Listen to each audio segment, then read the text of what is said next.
नोवा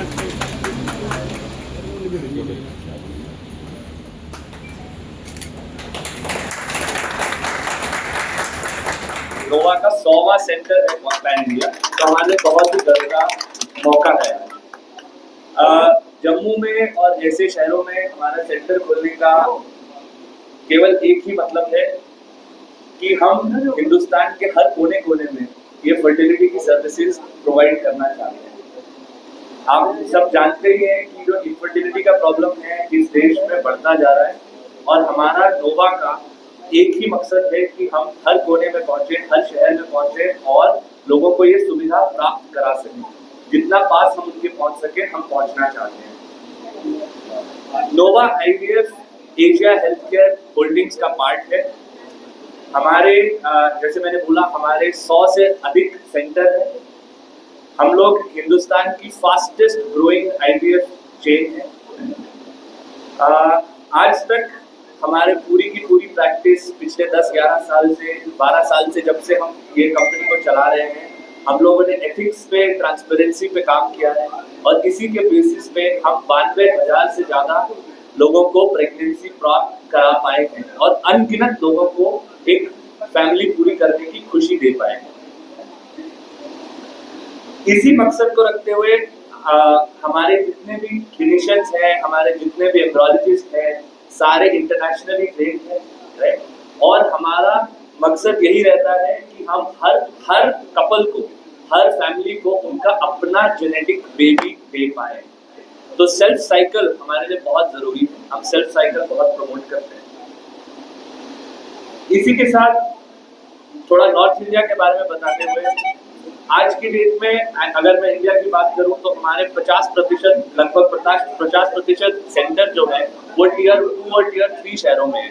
हमारे थोड़े जो हिंदुस्तान के मेट्रो सिटीज नहीं है, उन शहरों में हमारी प्रेजेंस है। हम उतने ही पास जाते आ रहे हैं। नॉर्थ इंडिया में अगर मैं अकेले बात करूं तो नॉर्थ इंडिया में हमारे आज की डेट में 28 सेंटर है, 21 शहरों में हम प्रेजेंट हैं, और ये हमारे लिए केवल एक शुरुआत है। हम यहाँ से बस आगे ही बढ़ रहे हैं। इसी के साथ मैं आप सबका दोबारा से एक बार धन्यवाद करना चाहता हूँ, और आप लोगों से आपकी शुभकामनाओं के साथ हम इस सेंटर को आज शुरुआत करना चाहते हैं। धन्यवाद। अब मैं आप सबका बहुत बहुत धन्यवाद और आभार प्रकट करती हूँ कि आप लोग आज हमारे साथ आए और हमारे साथ जुड़े। आपको भी पता है, हमें भी बहुत पता है कि मीडिया का कितना बड़ा रोल है सोशल एक्टिविटीज़ में, और न सिर्फ हेल्थ में, हर क्षेत्र में जो आप लोग जनता के सामने लेके आते हैं वही सत्य होता है। आपको पता है आपकी कितनी बड़ी जिम्मेवारी है। जैसे कि हेल्थ वर्कर्स की जिम्मेवारी है, उसी तरह आपकी अपनी तरह की जिम्मेवारी है। इसलिए आज आपने अपना हाथ हमारी तरफ बढ़ाया, ये हमारे लिए बहुत ही गर्व और शुभ बात है। Thank you very much for that. Thank you for coming here. जहाँ तक नोवा का सवाल है, नोवा आईवीएफ फर्टिलिटी हमारा नाम है, और जैसे कि समीर ने अभी आपको बताया, हम लोग बहुत ही फास्ट ग्रो कर रहे हैं, और कारण यही है कि हम चाहते हैं कि हम भारत के हर कोने में पहुंच जाए। और जैसे कि इन्होंने बताया, हम लोग नॉर्थ में भी बहुत स्ट्रांग हैं, और साउथ में, ईस्ट में और वेस्ट में, सभी तरफ हमारे सेंटर्स हैं। और हम जो आपको सुविधा यहाँ प्राप्त होगी वही बम्बई में भी प्राप्त है, कोई अंतर नहीं है। हम लोग इस चीज़ का बहुत ध्यान रखते हैं कि हमारे स्टैंडर्ड सेम हो। हमारे बहुत स्ट्रिक्ट प्रोटोकॉल्स हैं, मतलब हम जो काम करते हैं वो सब एक ही तरह से करते हैं। जो हमें बताया जाता है कि आपने इससे इधर से उधर नहीं होना। और आप लोगों को पता है कि 2022 में एक एक्ट बना था जो कि भारत सरकार ने बनाया, जिसका नाम है ART एक्ट या असिस्टेड रिप्रोडक्टिव टेक्नोलॉजी एक्ट। उसके तहत ये था कि हम सारे IVF यूनिट्स को एक पर्टिकुलर तरीके से काम करना है, और उसके अंतर्गत वो रूल्स और रेगुलेशन से हमें बाहर नहीं निकलना। तो मुझे ये कहकर बहुत गर्व होता है कि हम तब से बिल्कुल यही कर रहे हैं। हमारे सारे डॉक्टर, सारे एम्ब्रियोलॉजिस्ट को इस चीज़ का बहुत अच्छे से ज्ञान है। लगातार हम वर्कशॉप्स करते हैं, जैसे समीर ने बताया, सब लोग बाहर से भी ट्रेंड है, प्लस हमारे अपनी ट्रेनिंग इतनी स्ट्रिक्ट है कि हम अपने प्रोटोकॉल से इधर से उधर होने नहीं देते किसी को। उससे क्या होता है कि पेशेंट को बिल्कुल वही ट्रीटमेंट मिलता जो शायद उसको वेस्ट में चाहिए या किसी और अंतर्राष्ट्रीय IVF सेंटर में वो चाहता हो। सेम ट्रीटमेंट हम प्रोवाइड करते हैं। हमारी टेक्नोलॉजी फास्टेस्ट ग्रोइंग है, हम सब लेटेस्ट इक्विपमेंट से अपनी लैब्स को इक्विप करे हुए हैं और हमारी जो मशीन्स हैं वो ऑफ द लेटेस्ट टेक्नोलॉजी हैं। तो इसके साथ साथ जो भी नई टेक्नोलॉजी आती है हम उसको अडॉप्ट करते हैं, लेकिन सिर्फ ART एक्ट के अंदर रह के।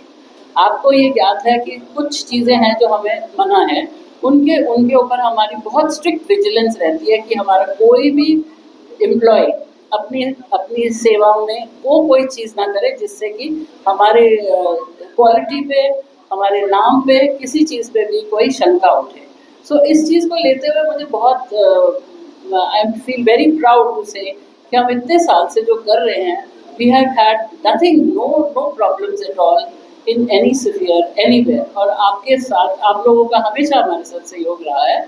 इसीलिए आई थिंक ये कहते हुए मैं जम्मू को बहुत बहुत बधाई देती हूँ और कहती हूँ कि आप भी वही करें जो हम हमेशा से करते आए हैं, गुड एथिक्स, ट्रांसपेरेंसी, जिससे कि हम पेशेंट को जो कर रहे हैं वो सब दिखाएं और बताएं और फिर कुछ भी उससे छुपा ना रखें। So I would hand over to now Poonam to tell you. यहाँ पर आए, आज हमारा 100वां सेंटर खुल रहा है। मैं सोनिया मैम और समीर सर का बहुत धन्यवाद करती हूँ कि वो हमें सपोर्ट करने के लिए यहाँ आए हैं। आपको कांग्रेचुलेशन।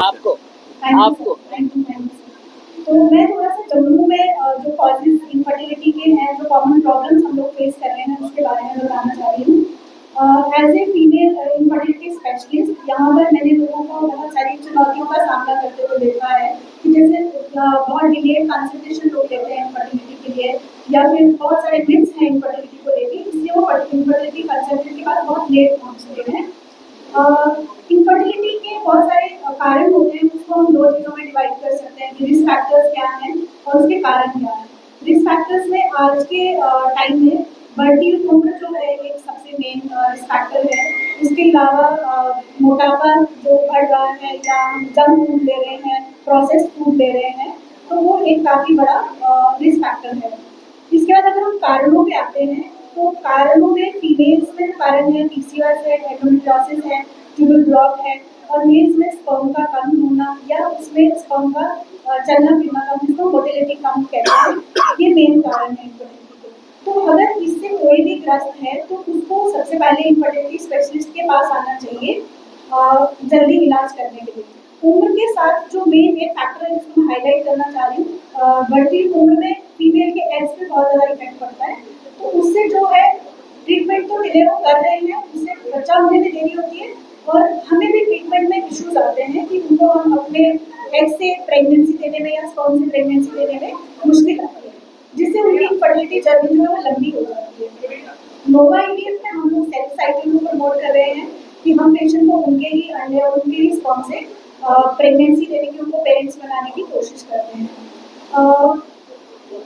इसके अलावा नोवा IVF में हम लोग पब्लिक को इनफर्टिलिटी के बारे में बताने के अलावा उनको फर्टिलिटी हेल्थ के बारे में भी मेल्स और फीमेल्स सबको उनके उसके बारे में बता रहे हैं। कल जो कि 25 जुलाई है,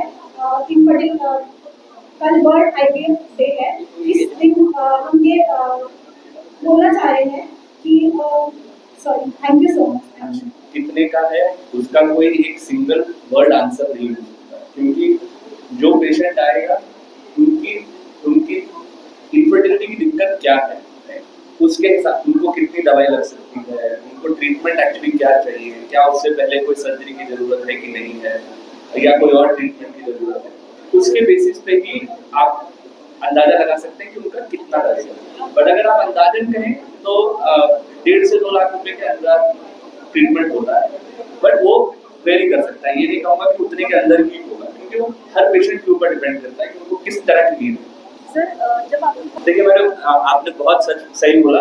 जो पेशेंट आता है वो बिल्कुल बहुत इमोशनली कह लीजिए ड्रेन्ड होता है। उनको क्योंकि उनके फैमिली नहीं पूरी हो रही है, बच्चा नहीं हो पा रहा, तो उसी को मद्देनजर रखते हुए हमारी टीम्स जो है, ठीक है, जो हमारी फ्रंट ऑफिस की टीम होगी या बाकी टीम होगी, वो इस चीज के बारे में बिल्कुल तैयार रहती है। उनको मालूम है कि पेशेंट उस दिक्कत से आ रहा है। जो हमारी कंसल्टेंट है, जैसे यहाँ पे डॉक्टर पूनम है, वो उनको भी इसका मालूम है, तो उसी तरीके से हम उनसे बात करते हैं। जो एडिशनल एक चीज हम सब हर पेशेंट को ऑफर करते हैं, वो साइकोलॉजिकल काउंसलर सर्विसेज ऑफर करते हैं, जो शायद बहुत सारे सेंटर्स आज की डेट में नहीं ऑफर करते। उससे उनको वो हैंड होल्डिंग या उनको जो फर्दर सपोर्ट की जरूरत है, जो मेंटली स्ट्रांग करने की जरूरत है, वहां से उनको वो सपोर्ट की हम प्रोवाइड करते हैं। और इसके लिए हम कोई एडिशनल चार्ज नहीं करते, हमारी सर्विस का पार्ट है। मैंने अपने जो छोटा सा एक नोट था मैंने उसमें भी बोला था, सबसे बड़ा अंतर हमारा ये है कि जो जैसे मैडम ने भी बोला कि एक तो हमारे जो एम्ब्रियोलॉजिस्ट हैं वो 24 घंटे हमारे साथ रहते हैं। बहुत सारे ऐसे सेंटर हैं जहाँ पे एम्ब्रियोलॉजिस्ट शायद बाहर से आता है, शहर में नहीं है। दूसरा, वो इंटरनेशनल प्रोटोकॉल्स के हिसाब से ट्रेन है, इंटरनेशनली भी ट्रेन है, इंडिया में भी ट्रेन है, बट वो उन्हीं प्रोटोकॉल्स के हिसाब से ट्रेन है। जो हमारे क्लिनिशियंस है वो ऑन एन एवरेज उनका 10 से 12 साल का एक्सपीरियंस होगा। किसी भी क्लिनिशियन को आप देख लीजिए, उनको उतना एक्सपीरियंस है तो वो जानते हैं कि ट्रीटमेंट को किस प्रकार से करना है।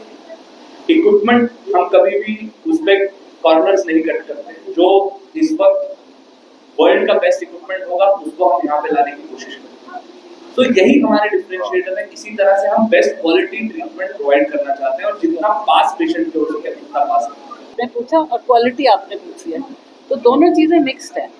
प्राइस के आप ये देखिए कि जो आप अदर देन हेल्थ आप कहीं पे भी जाएंगे तो आप जब देखते हैं कि बहुत महंगी दुकान है उसकी क्वालिटी थोड़ी बेटर होती है, ऐसा भी है।